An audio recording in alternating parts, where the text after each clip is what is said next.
الحمد لله والصلاة والسلام على رسول الله وعلى آله وصحبه ومن اهتدى بهداه. أما بعد.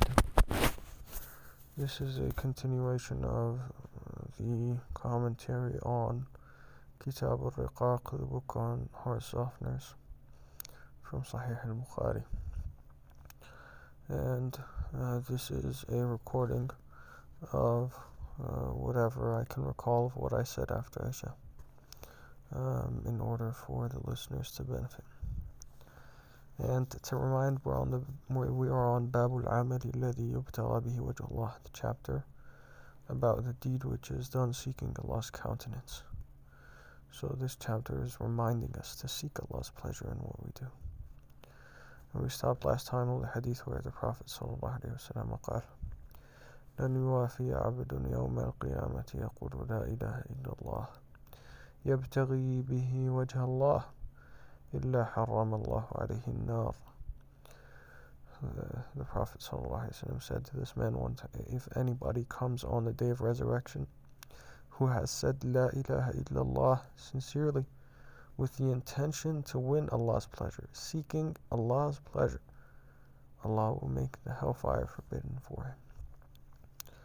And I had mentioned before that this hadith is a great indication of the importance of the matter of sincerity and ikhlas and seeking Allah's pleasure in what we do.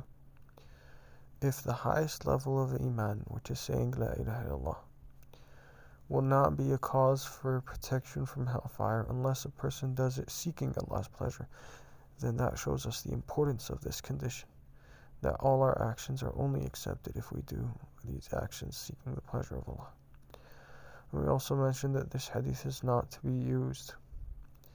This hadith is not to be twisted, and that this hadith indicates that a person will not get this reward unless he acts upon La ilaha illallah, because this has conditions which must be fulfilled, and one of the conditions is for you to act upon La ilaha illallah.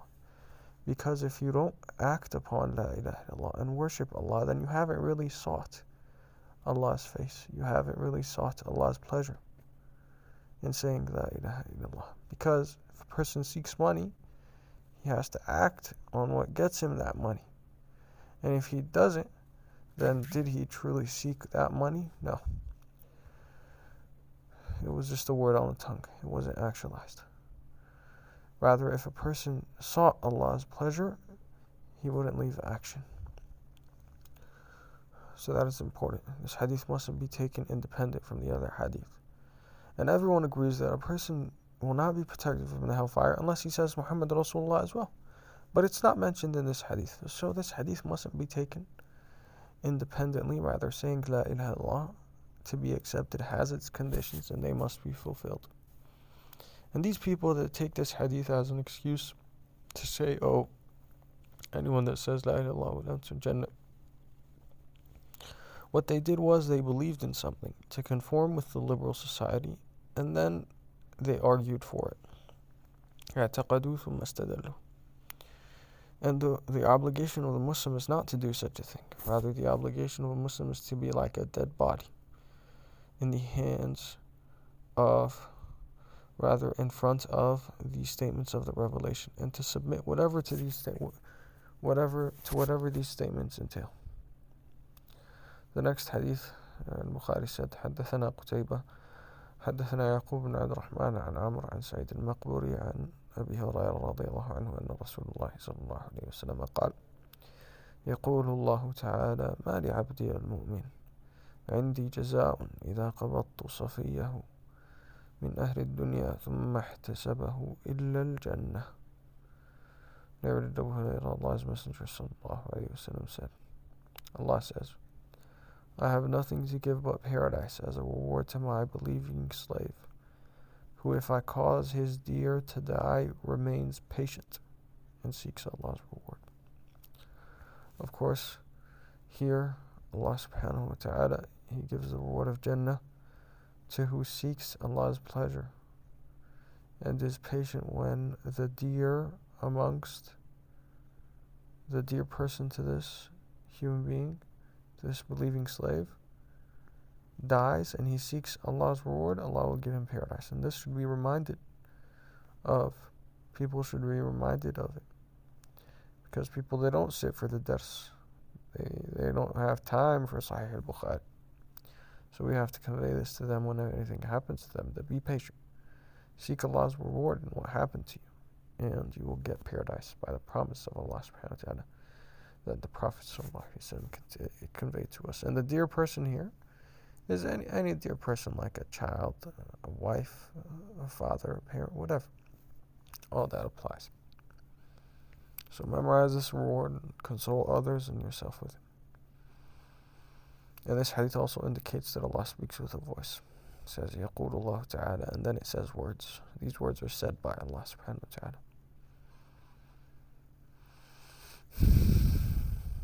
Now, after that, I shared with the congregation some comments I had about a khutbah that was made at this masjid.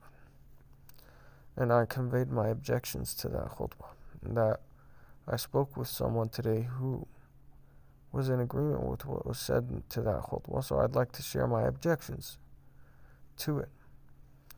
And I started by saying that we live during a time where humanism is prevalent. People today, they don't see the difference between humans. They think, oh, Muslim kafir. They don't want to call anyone kafir. They have an aversion to even doing takfir, calling a kafir the original kafir, the Christian and the Jew. So when someone comes and he starts warning against takfir and everything, without conveying this message to people, then he's just feeding them what they want of these humanist ideologies where they want to make equal all human beings, that we're all humans, we're all one human family, and where there is no differentiation between the Muslim and the kafir, even the original kafir.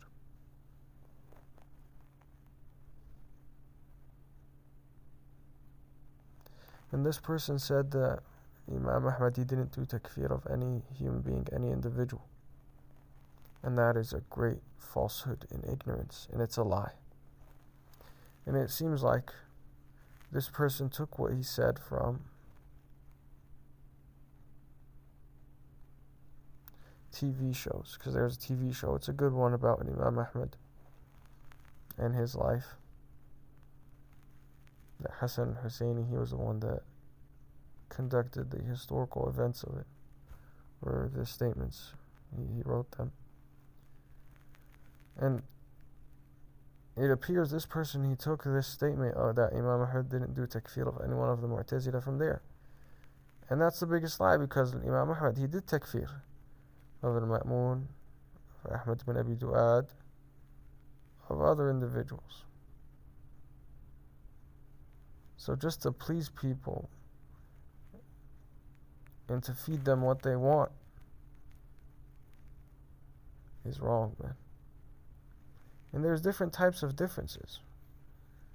So you don't come to the hadith of Banu Qurayza and then apply that to every single difference. I'm sorry. Someone that says God has a child is a kafir. And that's not, the difference between us is not tolerable. Someone that denies Allah's highness, I'm sorry, that's not a valid difference. So is the denial that the Quran is the words of Allah with a voice. I'm sorry, that's not a valid difference. There's a difference between that and between where you put your hands during salah, on the chest, below the belly. They're not the same. There's valid differences and there's differences that are invalid.